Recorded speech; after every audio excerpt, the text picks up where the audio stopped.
આપના ધારાસભ્ય ગોપાલ ઇટાલિયાનો આરોપ, જી હા, પોલીસે મારા ઘરે જઈને માતા સાથે ગેરવર્તણૂક કરવાનો આરોપ છે. હું વિસાવદરમાં છું. ગોપાલ ઇટાલિયાએ આ વાત કરી. ગૃહ રાજ્યમંત્રી હર્ષ સંઘવી પર આરોપ લગાવ્યા. હર્ષ સંઘવીએ મારા પરિવારને ધમકાવ્યા. ઇટાલિયાએ વાત કરી છે, અમે કોઈનાથી ડરવાના નથી. ગોપાલ ઇટાલિયાએ હુંકાર કર્યો, જે કલમ લગાવી હોય તે લગાવો અને મારી ધરપકડ કરી લો. એક સામાન્ય ઘરનો વ્યક્તિ વિસાવદરમાંથી એમએલએ બન્યો છે. રાજકીય દુશ્મની કરવી હોય તો હું હાજર છું. હું ક્યાંય ભાગતો નથી. ગોપાલ ઇટાલિયાએ સીધો પ્રહાર કર્યો છે.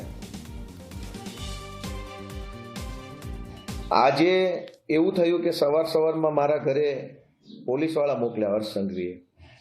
હું તો અત્યારે અહીંયા વિસાવદર બેઠો છું.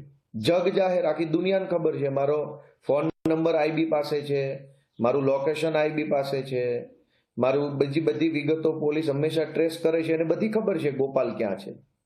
તેમ છતાંય હર્ષ સંઘવીએ આજે સવારે મારા ઘરે પોલીસ મોકલી અને મારા મમ્મી એકલા રહે છે, મોટી ઉંમરના વ્યક્તિ છે સુરત, એની સાથે પોલીસે ગેરવર્તન કર્યું છે. પહેલા તો સીધા મારા ઘરે ગયા, થોડી ઘણી સરખી વાતો કરી, પછી બેફામ વર્તન કર્યું મારા મમ્મી સાથે પોલીસવાળાએ, અને પછી પાછળથી પાછો સારો એવો વિડીયો બનાવી લીધો. મારા ઘરમાં મારા બીજા પરિવારના સભ્યો છે, બધાને ધમકાવવાનું, દમદાટી કરવાનું કામ હર્ષ સંઘવીએ આજે કરાવ્યું છે. આ એકદમ હલકામાં હલકી કક્ષાનું કૃત્ય છે. હર્ષ સંઘવી ભાઈ, તું ગુજરાતનો ગૃહમંત્રી હોય તો અમે કઈ તારાથી ફાટી પડતા નથી. તારી પાસે 5, 25, 50 આઈપીએસો હોય તો અમે કઈ એનાથી ફાટી પડતા નથી.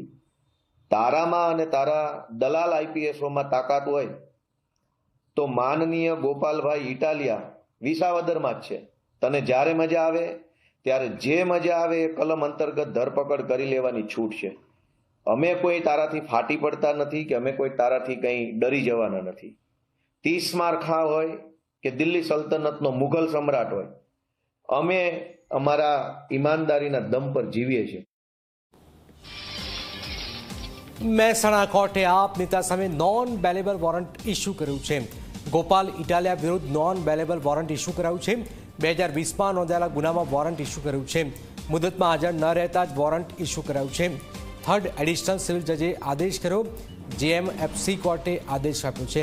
પોલીસ કર્મચારી ઇટાલિયાના ઘરે સમન્સ બજાવવા ગઈ હતી. સૂત્રો તરફથી આ જાણકારી છે. એક પોલીસ કર્મચારી ઇટાલિયાના ઘરે સમન્સ બજાવવા ગયા હતા. સૂત્રો તરફથી આ જાણકારી છે.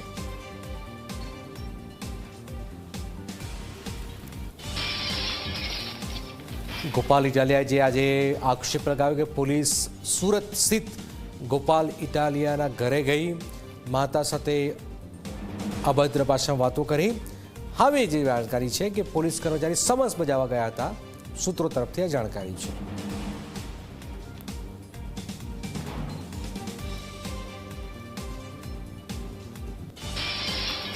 આપના ધારાસભ્ય ગોપાલ ઇટાલિયાનો એક ઓડિયો વાયરલ થઈ રહ્યો છે. ગોપાલ ઇટાલિયાનો ઓડિયો સોશિયલ મીડિયા પર વાયરલ છે. કોર્ટના વોરંટ મામલે પોલીસ ઘરે આવે તેની ચર્ચાનો ઉલ્લેખ છે. ભાજપવાળા અમારી પાછળ પડ્યા છે એવી જ ઓડિયોમાં ચર્ચા છે. મારી માતાને હેરાન કરે છે તેવી પણ ઓડિયોમાં ચર્ચા છે.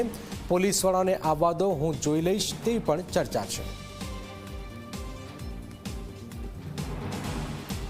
મારી માતાને હેરાન કરે છે તેવી પણ ઓડિયોમાં ચર્ચા છે. ભાજપવાળા અમારી પાછળ પડ્યા છે એવી ઓડિયોમાં ચર્ચા છે. પોલીસવાળાને આવવા દો, હું જોઈ લઈશ તેવી પણ ચર્ચા છે. હા ગોપાલભાઈ. હા જીતુ બોલો. હા ગોપાલભાઈ, ઓલો વોરંટ હતો તમારો મહેસાણાનો, એ આવવાના જ વોરંટ બજાવવા આજકાલમાં. હાથી ભલે ના આવે એમ નહીં, પણ ઓલો હવે નિયમ નીકળ્યો છે ને. શું એલો નિયમ? એ લોકોએ કંઈક પોર્ટલ બનાવ્યું છે, એમાં પોલીસવાળા ઘરે વોરંટ બજાવવા જાય ને પછી આ સાબિતી હાટું પોલીસવાળા ઘરે આવીને ઘરના ફોટા પાડે કે પછી પોર્ટલમાં અપલોડ કરે કે ભાઈ અમે ત્યાં ગયા હતા એમ આને પકડવા એમ. હાથી પાડવા દો ફોટા, એ તો સારું ના પડાય. હતું આપણે કહેવાનું ભાજપ પોડા મારી પાછળ પડ્યા, બીજું હું. પણ તમે ઘરે નહીં હો ને. હા પણ માજી તો મળશે ને. આપણે કેવા થાય ને કે મારી માને હેરાન કરે છે આ લોકો.